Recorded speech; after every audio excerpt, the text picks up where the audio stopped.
Information security is one of the most important topics in technology today. Is your data secure? Bring Your Own Security Radio is here to help keep you up to date on the latest trends, software, and apps to make sure that your data stays secure. Bring Your Own Security Radio is about to begin. Here are your experts, Dave and Jason. That's right, I'm Dave. And I'm Jason. And this is Bring Your Own Security Radio. Hey, tonight is, it's already February 1st. Groundhog Day is coming up, and that does not mean that you're going to hear this show again. Or maybe it does mean that because it's Groundhog Day, right? So I don't know. I have no idea what the hell it means. But our guest, so we have our guest that we have on tonight will love it because then you'll get to hear him more than once. And Matt's a great guy. So as you get to hear him talk tonight, you'll realize where the hell has Matt been my entire life and why don't I know him yet? And Jason, I'm glad that you and I are the ones that bring Matt to the world. And all right, so maybe I'm full of shit, but that's okay. It's all fun and games. It's all fun and games, you know. It's all shits and giggles to everybody. So many giggles and shits.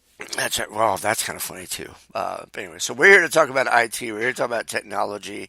Since last week, some many things have changed. There's been a lot of news in the hacker world, and I think next week, Jason and I are going to spend a glorious hour talking to you about what some of that means to the rest of us. And maybe we'll touch on a little bit of that tonight with our guest. But it's just, I don't want to say it amazes me because it doesn't anymore. But every week it's like, come on, dude. There's got to be like, there's some intelligent, brilliant people that are probably like 12 years old, and we talk about this every week, but they just piss me off because they're so smart, and they're like half my age, and they do all this. What they're there for. They do all this great, cool stuff. You're 24?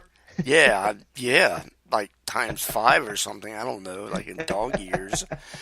But yeah, these guys are doing stuff that I'm like, damn it, I didn't even think of that. So yeah, some of the news of the week and news of the month, and we're only into the first day of February, and we've already got some awesome 2018 news. So for next week, tune in. We're going to talk a little bit about that, or a lot about that kind of stuff. So keep us surprised. So yeah. Outside of that, let's quit BSing about that, and let's move on to Matt Scheer. So Matt, I met Matt off and on through some online stuff. Now I know that sounds a little fishy, so we're just going to leave it right there.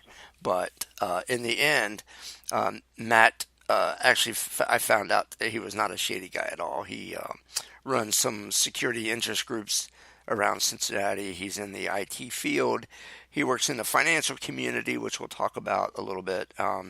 He does a lot of stuff. So without further ado, Matt, are you on the phone? Yes, I am here. Thanks for having me. It's an honor to be on your show. Well, we're glad to have you to again embarrass Jason and I about all the things we don't know. That we're supposed to know. So that's what we're going to rename this show, the Embarrassed Dave and Jason Show. Yeah, it's good to stay on our toes. That's pretty awesome. So, Matt, without us having to like tell everybody what you do and who you are, and some things, of course, you might not want to give away publicly. So how about you introduce yourself and to as much as you want to say to the world? Sure, absolutely. My name is Matt Scheer, as you've already stated, and I am a systems security engineer working in the financial services industry, particularly for a bank. In addition to that, I run a local security special interest group in the Cincinnati, Ohio area, and it's one of the passions of mine. I also enjoy going to larger conferences in the area, giving talks there. I haven't done a lot, but started picking up and floated a lot of CFPs out there for 2018 so far. So got some fingers crossed that maybe some more conferences will have me or have me back. Nice. So you'd like to do so. Not only do you like to spend well, I don't know, maybe 40 hours a week or maybe 60 in a dark room like the rest of us with our heads down into a keyboard. You like to spend the rest of your time finding the rest of us nerds who do the same thing, and you want to talk to us too. So that's awesome. But what have you got? I mean, clearly you get something out of it, and we can all talk about knowledge and networking. But what's been the best thing for you? Putting yourself out there and trying to run these interest groups or trying to speak at these events. What's been some of the best things that's happened for you personally? Sure, absolutely. So the group I run is not new. It's actually been around for quite some time. I had been a attendee for that group for a number of years, the SIMPA Security SIG, and my current boss actually was the predecessor in the chair role, and so he ran the group himself for over 10 years. And I, as a regular attendee for a number of years, got to know him really well, and we, of course, fostered a friendship, and just through a lot of interactions and so forth, he got to sort of understand my passions for information security, the things that I enjoyed doing, and it was definitely a situation where when the opportunity was right and we were just sort of talking off the cuff after one of the meetings, I sort of mentioned that I might be contemplating a career move, and we started the conversations. And so personally and professionally, it was really my first opportunity to get a job into information security, and it was because of the group and the fact that I'd been going for a long time. I'd already spoken at DerbyCon 5 by then, and information security is a field I've been looking to get into for a very long time. I was actually inspired all the way back in 1995 when Dan Farmer was releasing the Satan tool, which was at that time the first open source vulnerability scanner I'd certainly ever heard of. And the thing that mesmerized me was he was an individual, and reading a little bit of his biography, whose entire job was information security. And back in 1995, that was the first person I'd ever heard of whose entire job was focused around information security. Me working in IT sort of thought, that's really what I want to do for a living someday. That would be, but it sort of seemed like a fantasy back then because there just wasn't the industry that it is today.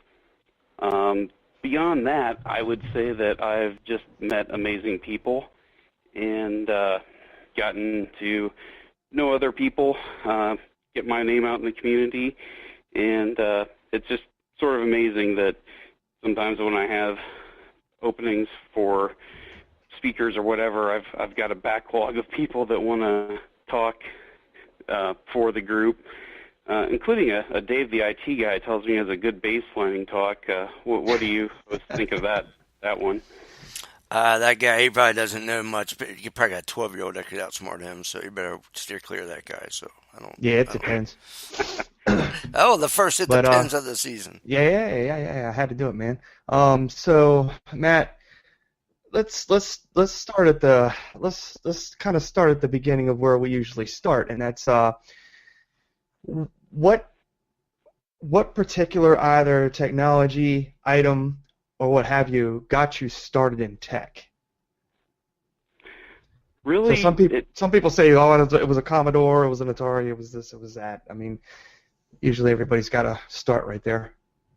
Yeah, you sort of hit the nail on the head. Growing up, when I did and had an Atari 2600, and I knew the games and the game developers, and to me as a kid growing up, those were sort of my rock stars. I can think of David Crane and Activision, who wrote football, and being inspired by those early games and thinking, someday I would like to be a game coder. That was before I dreamed of working in information security.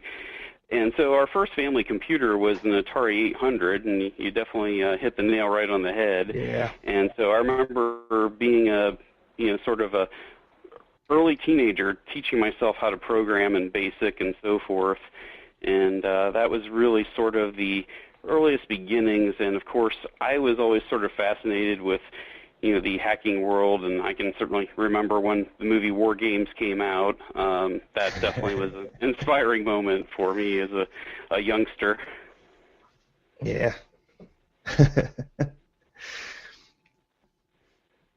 All right, so let's see here. So where did you get your start in IT? My start in IT actually came in the very early 90s, and I didn't make the best decisions in my early 20s. I didn't finish school, but Who hasn't, you know? yeah, exactly. And so by the time I started thinking, what do I want to do, and I realized that I'd always had a love with computers and technology, and the easiest path I found to get into that was to essentially work for retail computer sales in a electronics chain that's now defunct, but they were around for a while, and the town I grew up in, that was they probably had the most computers for sale. Also, that sort of got me an opportunity to get hands-on experience with hardware, and so did a lot of moonlighting, installing, doing upgrades, components, that sort of thing. Probably getting discounts and all kinds of other stuff so you can build your own stuff. Yeah, definitely. Although even with the steep discounts, it wasn't like I could get Raspberry Pi prices back then. Oh, absolutely. I remember dropping a lot of money for my first 1 gigabyte hard drive. Yeah, and they weren't cheap when they first came out. That's for damn sure. Yeah, I think I remember my first, like you said, dang, there's probably like 16 megs of RAM, and it might have been 50 megs of hard drive space or something, and my floppy disk. But let me tell you, I was the cool guy because I had the 3.5-inch floppies, not those big fat ones everybody else had to carry around. So Dave was always cool. I'm just bleeding edge here with my 3.5-inch. Yeah, right. Bleeding I remember edge. we had right. I remember single density 5.25 discs for my Atari 800. Also had, because some programs for purchase were on the old cassette tapes, and so I had the cassette recorder player for data storage. And for younger people, I love explaining it to them because they've never heard of it. So tell me, what gravitated you towards the financial industry, other than Really? a paycheck?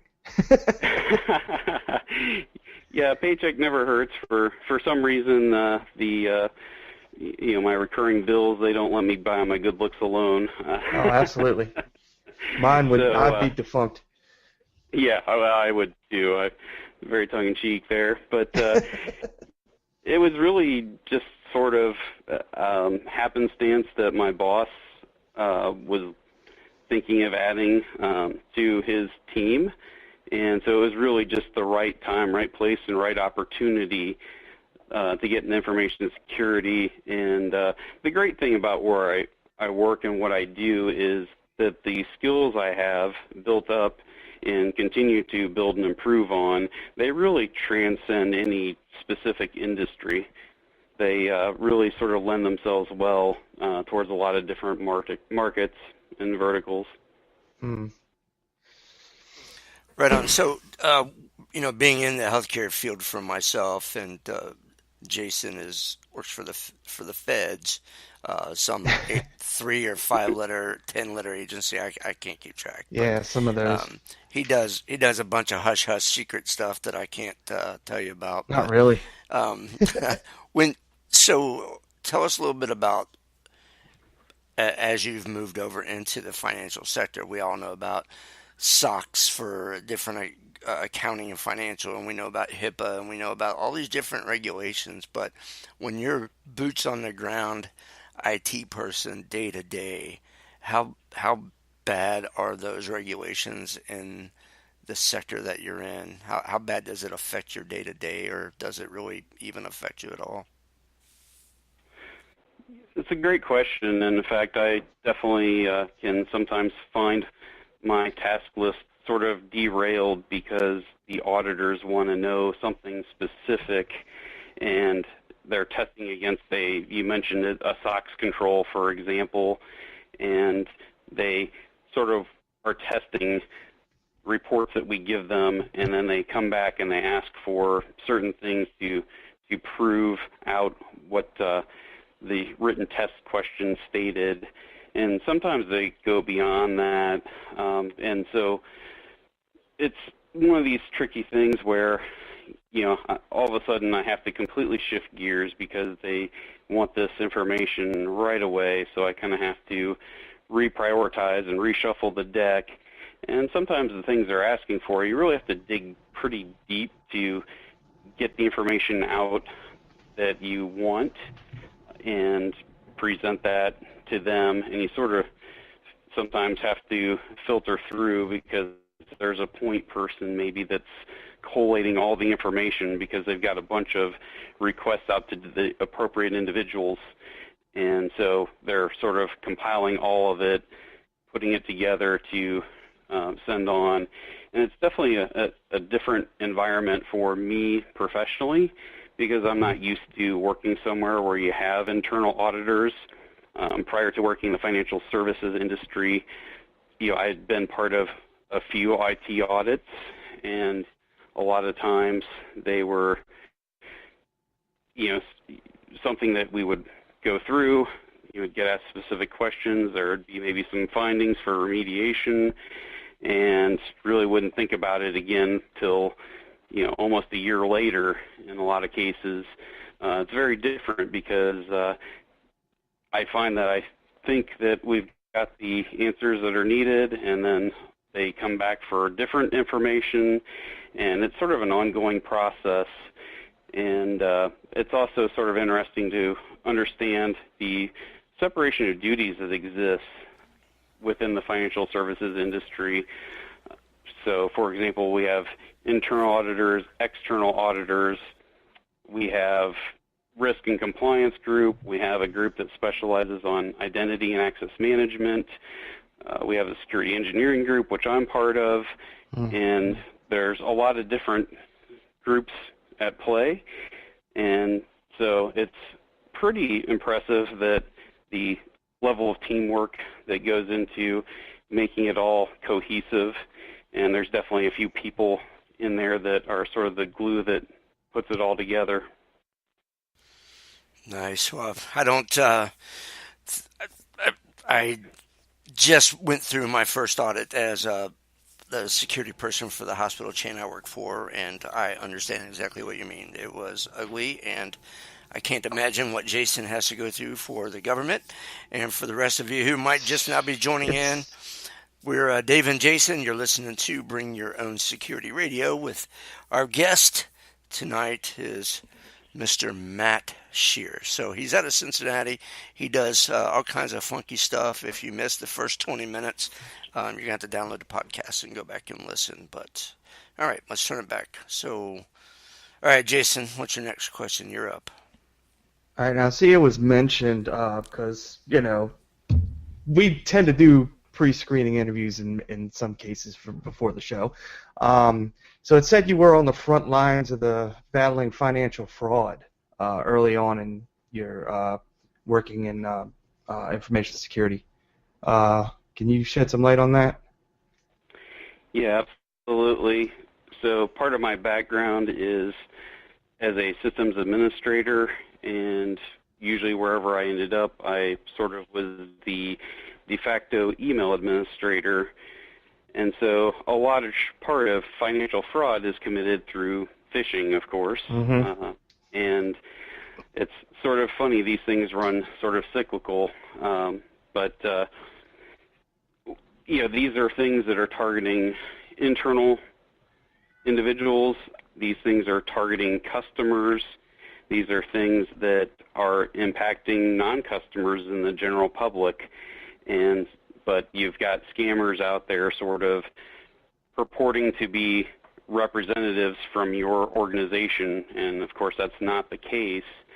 And so So with my background on the team, I do a lot of the forensic analysis of spam and phishing emails. I don't spend a lot of time on spam, but sometimes I get asked to look at it because somebody thinks it's spam when it's just, this is just, you're on a mailing list and you can just block it. So you get to look at a lot of source email traffic. Right. And so as much as I had sort of taken more of a backseat to it recently, I got roped right back into it. And we've been heavily targeted by phishing in the past week. I'm not sure sort of why we ended up in the crosshairs of the people sending out phishing emails, but doing some reverse engineering on some of this, and it was sort of impressive because I used to see a couple, maybe one or two obfuscation techniques. In this most recent example, we had emails coming in that had link text that stated one thing, a hyperlink going to a domain hosted outside of the country. You go to that page, and they're using a HTTP meta refresh style redirect to a domain in a completely different country. I go there, and I'm looking at it, and they've got an iframe serving up content from yet an entirely different domain. I look at that. The entire web content is Unicode encoded, so I have to decrypt that. And then they've got base 64 encoding inside of that. Good Lord. And all for sort of trying to harvest login credentials for a common service that's used across. And so those are the sort of things where I find, and I'm one of these people that reports the information to the appropriate hosting companies. Unfortunately, a lot of times it falls on deaf ears, and I never hear anything back. Sometimes they'll reply back saying, we took action, we can't just, detail what we did, but just know we've looked into it. And Cloak and dagger.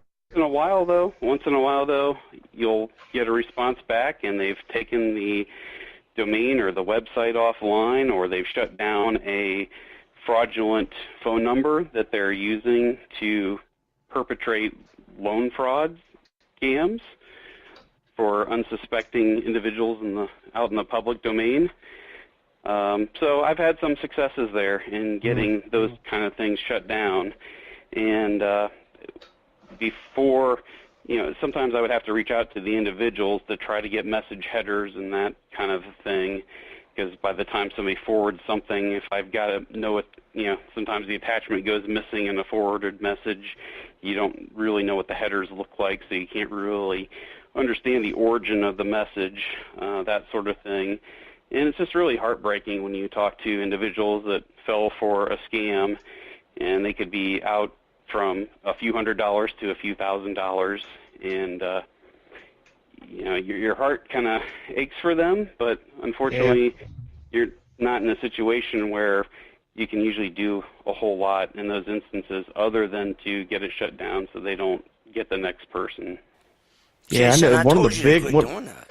Yeah, I told Jason to quit doing that stuff too. I don't know why he doesn't listen to me. One of the biggest reasons, and that's kind of outlining what you were talking about earlier, why these folks do this is because it is the easiest possible target that they can find, and that's dealing with the human element. And I must say that every show too, but they're the easiest because they're just, you can sway people a lot easier than you can try and at least for people that are not like totally tech savvy, where they're getting into application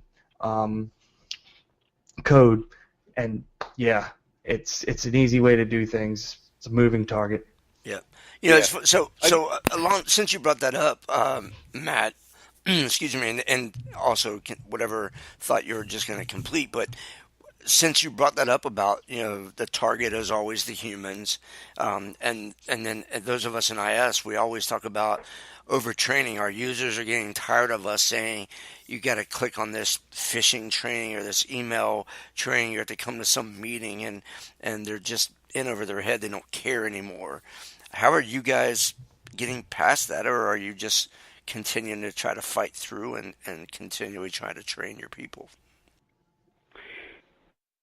Yeah, so training definitely is ongoing effort. It's training fatigue is definitely a real thing. Unfortunately, I know as well as you do that it only takes one compromised user to give the bad guys a entry point into your enterprise network that they can from there pivot across and do lateral movement, privilege escalation, the whole 9 yards that we're all familiar with. But it's definitely a challenge that we struggle with. I would love to tell you that we have the magic bullet solution. We're continuing to work to improve, and I think we're seeing gradual improvements when we run phishing campaigns on click-through rates and that sort of thing. But there's definitely more work to be done there. One thing I would like to do, I wish I could remember the talk title and the speaker that gave it. I believe it was at B-Sides Cleveland. I want to say that was the year before last, and somebody had sort of gamified security. It's a little tricky to implement some of the things he did, but he had some really good ideas and some really good successes around it. And it was sort of to get people engaged, to not shut down. And he was doing things like actually teaching people how to do lock picking and lock sport, just to sort of get their attention and get them interested into it, and sort of using things like people who report things get put into a pool for maybe a gift card giveaway, things of that nature. I would definitely like to revisit some of his methods and ideas at some point down the road and see what we could do to improve it. What we're doing now, it's having an impact and it's improving things a little bit, but I feel like things could always be better. All right, another question would be, and this is kind of taking it to another subject. I've been known to do things like this. So tell us a little bit about SIMPA. Sure, absolutely. So the SIMPA organization is the Cincinnati Networking Professionals Association. It's a group that started in the very early 90s, really when NetWare, Novell NetWare, was the preeminent microcomputer network operating system. And it was sort of two groups merging together to form SIMPA. And some years later, they became officially a 501c3 organization. And so the early days were essentially network administrators. The group later rebranded from NetWare to networking as markets shifted and people by and large stopped using Novell NetWare for any number of reasons, but they kept the acronym the same. I often tell people, though, rather than thinking that it's a group of networking engineers, instead of the word networking, think of it as Cincinnati Technology Professionals Association, because really the membership base spans the gap from MSPs to individual consultants to people that work for different organizations. And so they started something in 1999 called Hackers Night. And so Hackers Night was always the December meeting. So it was always the first Wednesday in December, and it would be sort of tracks Looks like you didn't have pizza that night, though. So yeah, it's they've been doing other than pizza the last few years. So they've been doing some interesting things there, but they were always their best drawing crowds. And in 2004 is when the SIMPA Security SIG, which is the Security Special Interest Group, formed. So there are two active special interest groups. One is around small business services. When Microsoft had a product called Small Business Server, it was primarily for the consultants that worked with that product line. They've sort of just rebranded, but they still focus on that same market segment. Still going strong, and the Security SIG is the other organization, and that's the one that I'm currently chair for. And that would lead us right into the Security SIG. Right. So, hey, so before we jump into that, I want to mention that you commented on the Cleveland B-sides, and the Cincinnati B-sides is coming up here pretty shortly this year. Wow, names, I'm brain cramping. Josh Omer runs that thing, and we're going to have him on the show here at close to the end of February, first week of March. So maybe I know that he's looking for a call for papers. I don't know, Matt, where you stand. If you know him at all, you might know him anyway for other reasons. But he's always looking for good presenters. Anyway, so that came off the top of my head because you mentioned Cleveland's B-sides. And I'm going to go attend the Cincinnati B-sides. I'm not going to speak. I just want to go and learn from others. But so your group, so your SIG, so far I've only made it to one, but that will change.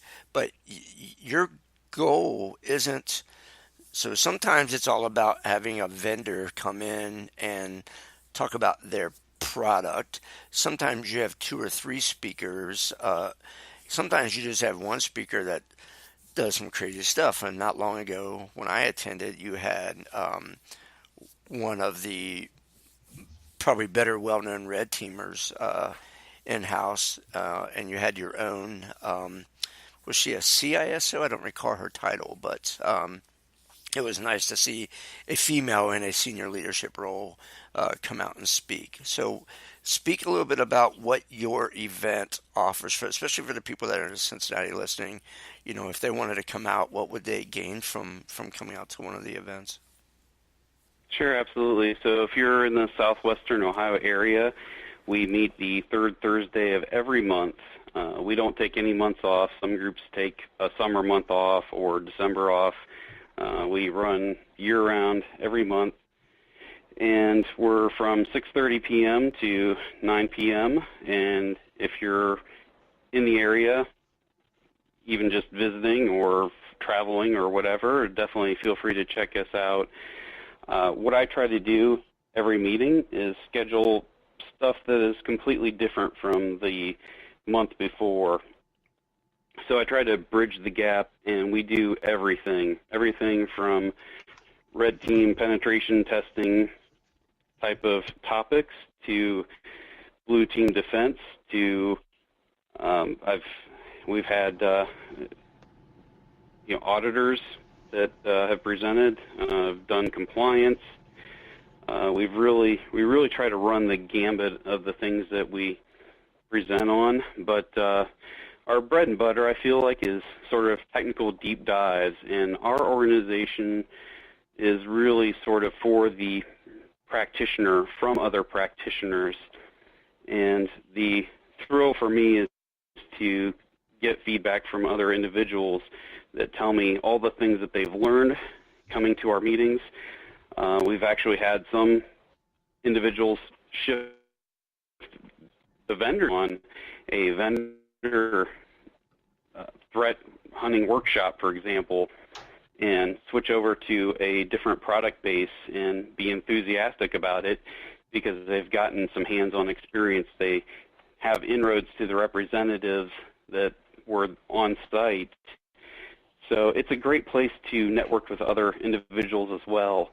It means a lot to me personally and professionally because I've made those early connections, and I work really hard when individuals come to me that are looking for a job or they're just looking for information.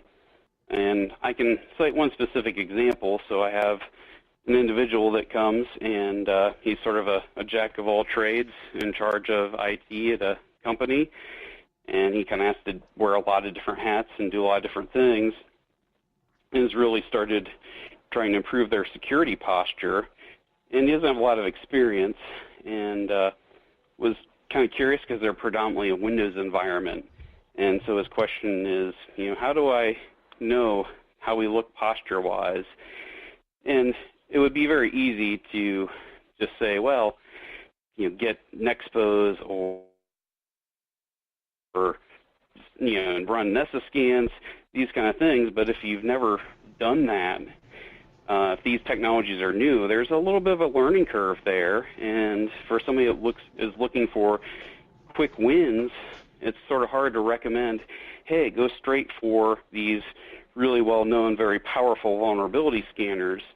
And so I asked them, have you looked at the Microsoft Baseline Security Analyzer? And, sort of as a good first step, as a first scanner to sort of learn based on what their environment was, definitely run that. It'll show you sort of how your posture is. It'll give you the recommendations on how to improve your posture.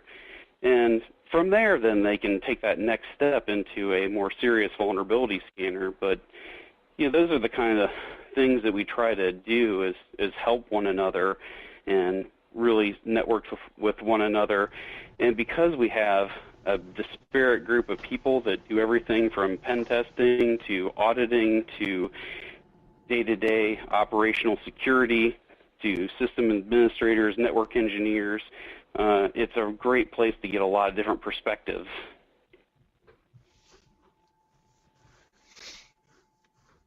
It's like you said, every day. Every day it's a different adventure, and every event, if you can learn something new, there's never anything wrong with that. For those of you that might just be tuning in, I have no idea where the hell you've been. We've been on the air now for 36 minutes here at 9:36 in the East.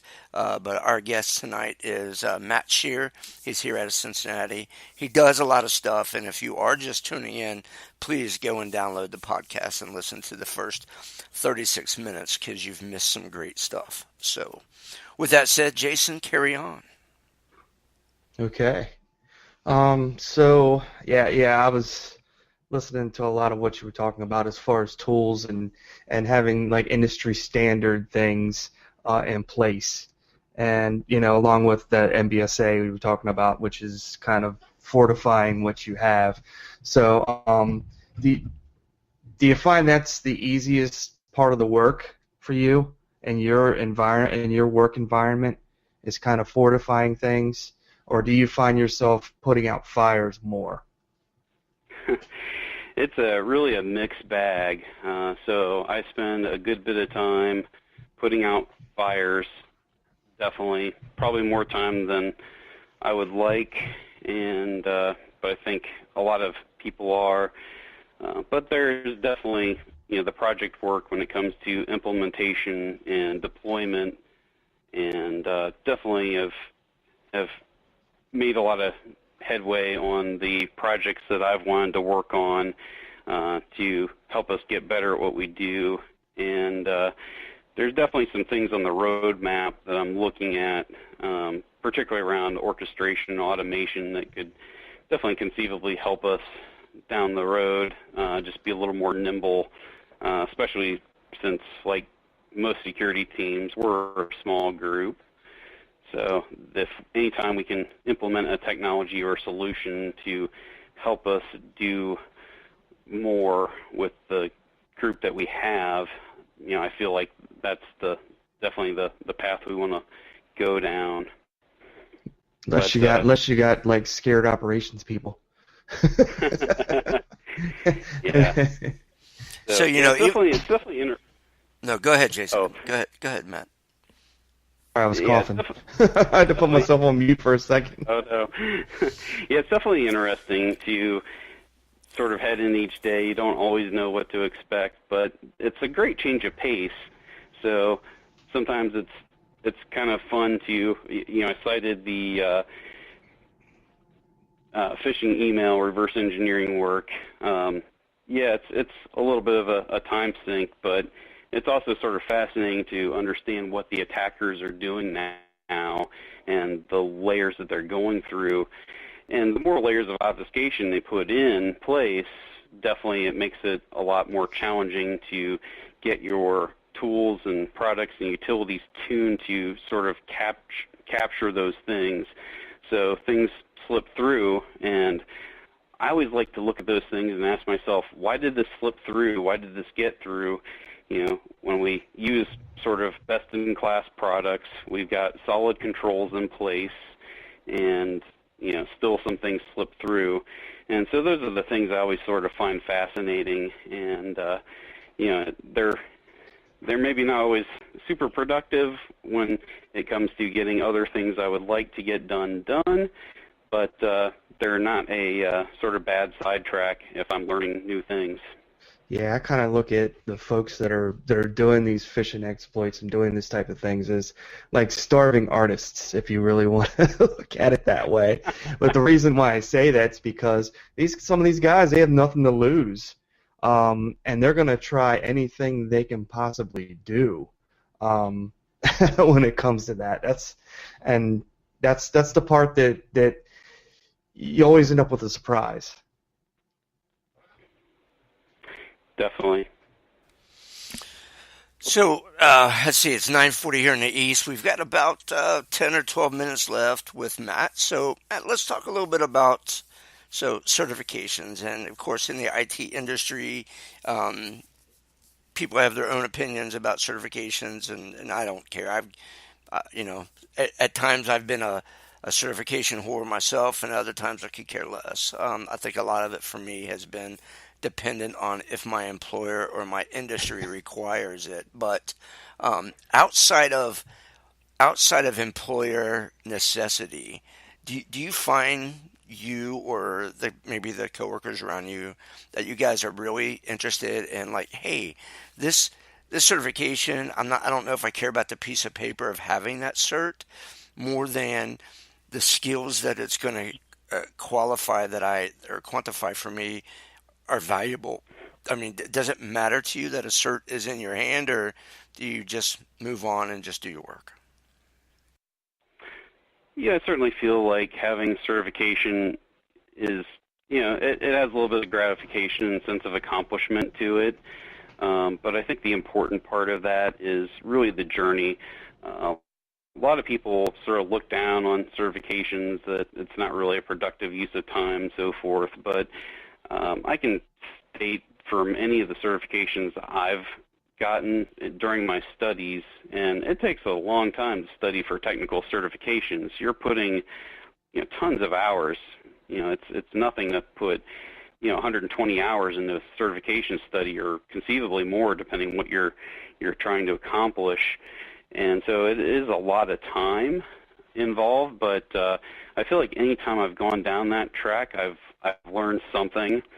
I find these things are helpful when employers will sort of back their staff and sort of pay for certification, if not training, maybe the materials, and reimburse if you successfully pass an exam. That definitely helps out. In some cases, I've had bosses that made it a part of my performance review goals. So every manager I've had sort of has a different take on that. The thing that sort of strikes me in the environment I'm in now is that people are very into getting certifications, and I'm blessed to work with a lot of really smart, intelligent people. And I think there are probably in the neighborhood of, last time I looked, maybe there's more now, but there were around 40 to 50,000 CCIE certified individuals around the world, and I've worked with 4 of them. And it's sort of impressive to me to have Cisco's premier certification, and the people I work with are so good at what they do, and it's sort of, being in that environment, it inspires me to want to pursue more. And so I'm starting, down a new certification path probably about mid-year.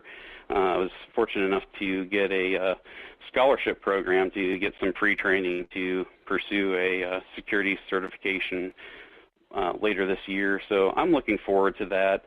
But in terms of the individuals, I know individuals that honestly haven't even graduated high school, and they are fabulous at what they do, and they are super impressive. Conversely, I've known individuals that have a lot of impressive-looking certifications, but you work with them and you think, man, they've got this paper. I'm not sure that they've really got the passion behind it. So, I don't think there's one clear-cut answer on it. I think it depends on the situation. It depends on the individuals. It sort of depends on the environment and the support or demands their employer might put on them. Like I said, I've always learned something in the certification paths I've gone through, so I think they're beneficial in the long run. I couldn't agree with you more. And Jason, he took a lot of your "it depends" right out of your mouth just forever.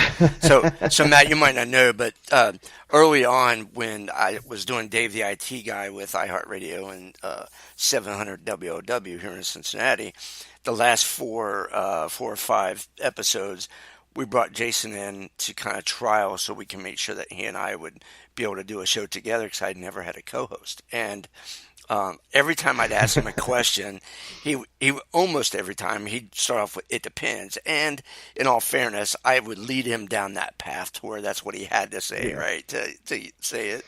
So, but it is true. But so we officially, I was going to put a counter on our website, like the Jason "it depends" counter, and see, at the end of the year, have a wage pool, and whoever gets close to how many times he says it in 12 months wins a prize or something. So, but that doesn't count, Jason, when our guests say it. So, right. A lot of conferences do drinking games around that kind of thing. Yeah. Well, if we that's did, what I was hoping that somebody would drink. Well, I think if we did that with Jason, I'd be drunk every show, so we can't do that. So, but Matt, you're entirely right. I mean, it is a matter of if somebody is a memorizer, right, and they're reading a book or doing whatever to study for a cert, and that's all they're getting out of it is, hey, I got a piece of paper, and frankly, you put a keyboard in their hands and they're a piece of crap, it shows up quickly. It doesn't take a genius to figure out that somebody was really good at taking tests and doesn't know how to do the work. And conversely, you could put a keyboard in the hands of, like you said, somebody that might be a high school dropout that is just a savant with computers, and they don't need a certification because they can outclass everybody else in the room. So it certainly seems like there's a little bit of both going on in the world of IT. Absolutely. So, all right. Well, we've got about 13 minutes left here with Matt. So, Matt, before we end up having to let you go, I know that we've tried to talk about a wide range of things, but is there any topic, is there an event that you particularly like to talk about other than your own stuff? And you can talk about that too. Feel free to make sure that you mention how people can reach out and get in touch with you if they want to, or how they can find your SIG. But is there any topic that is near and dear to you that we just didn't touch on that you're like, I want to talk about? Have at it. All right, thank you. I will go ahead and talk about the next SIMPA Security SIG meeting. So all of my announcements are always posted on my social media accounts. The best one is probably to follow my Twitter handle. My InfoSec Twitter handle is at C3RKAH. And I always have the details and links posted. If you already have a meetup.com account, you can find our group there under the Tech Life Cincinnati group, which is the calendar we use. Our next meeting is exactly 2 weeks from tonight, again starting from 6:30, running through 9 o'clock. And I'm really excited for this next one coming up. I have Bill Sempf, who heads the Columbus OWASP chapter, coming down to present a talk on why the web is broken. And our whole meeting is going to revolve around AppSec and OWASP. Bill Sempf is an amazing guy. He's coming down from the Columbus area. As I mentioned before, he has authored or co-authored about a dozen different books. You can find them on Amazon. So definitely honored to have him come down to speak for our group. I'm going to follow that up with a review of the OWASP 2017 top 10 list, which came out around Thanksgiving, and it's been updated recently. For those who may not be aware, the prior update went all the way back to 2013. So there are some things that have moved a little bit on the list. There's some new things on the list. They merged a couple items. So I fully plan to recap that. And following my presentation there will be a local penetration tester, Cameron Mayers. He is going to demo some of the OWASP Top 10 vulnerability exploits. So that's something definitely think that attendees will get a lot out of this meeting, whether you've worked with AppSec or not, doing sort of web and web app pen testing techniques to verify your sites, your web applications are secure is definitely crucially important. It's something I'm looking forward to as well. I've dabbled in it a little bit, but I've got actual industry experts in that particular field coming to talk, and I'm really looking forward to learning more from them. And definitely, how many of the breaches do we hear about that are, initiated from website compromises, and sort of being the pivot point there. You mentioned that the news cycle on security news just keeps churning away, and it wasn't that long ago that everybody was talking about Equifax and the Apache Struts vulnerability that was compromised and all the fallout from that. Yeah, it's new every day, and I'm with you. My strength in the IT industry is not programming in any method. So any kind of even programming pen testing or application pen testing has definitely been a weakness. So I would certainly be there to see that presentation, no doubt about it. And Jason, just so you know, that Matt has invited me to come speak. He thought that I had some great insights into like Diet Coke versus Diet Pepsi, things like that. So, nice. I just want you to Pizza know Hut that, or Domino's. That's right. So I just want you to know that he considers me relevant as long as nobody else is actually there. So it's okay. It's okay. All right. We'll take it. No, it's been great. So Matt, it's great having you on. I appreciate that you took an hour of your life, and we hope that you had fun with us. For those of you again who missed out on how to reach out to Matt, if you go out to the bringyourown.security.net website starting tomorrow, the link to Matt's Twitter feed, to the security meetup group that he has, a link to where you can see the schedule and sign up for that will be out there. So if you can't find Matt, it's because you weren't looking. That's about the only way that you'll miss him.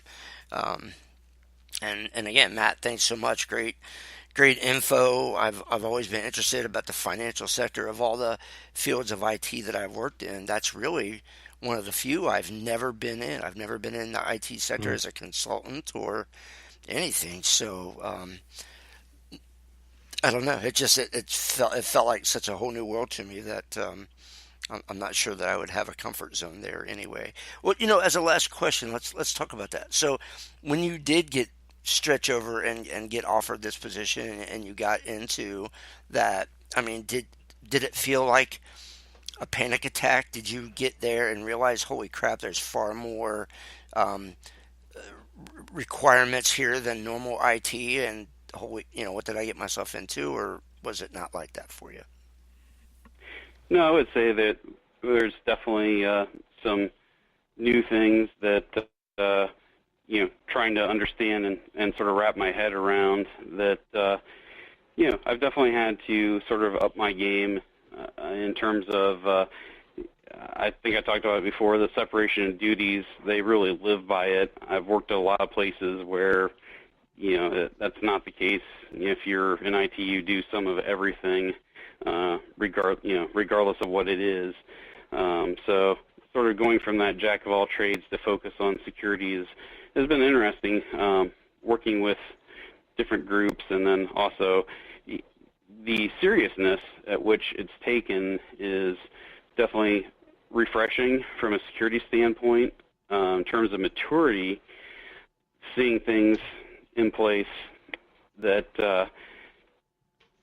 really are very professional that I only dreamed of in other organizations. So, for example, working around frameworks like PCI DSS is definitely interesting stuff that really sort of kind of an afterthought in a number of places I worked at. Working in some of the other areas, trying to think some other good ones.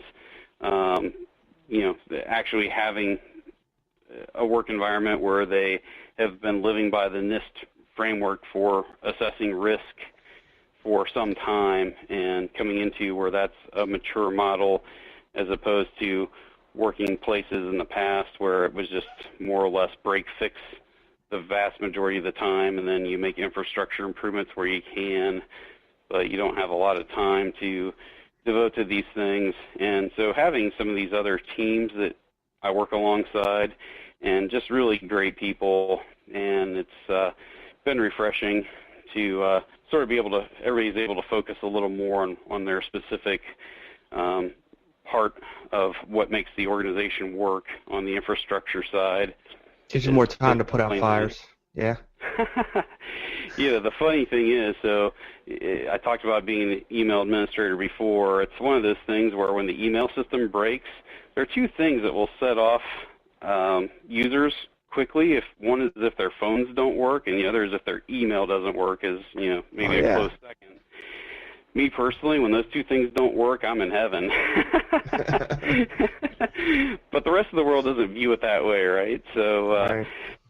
It's one of these things where if the email system isn't working, well, it's not my responsibility now to fix it.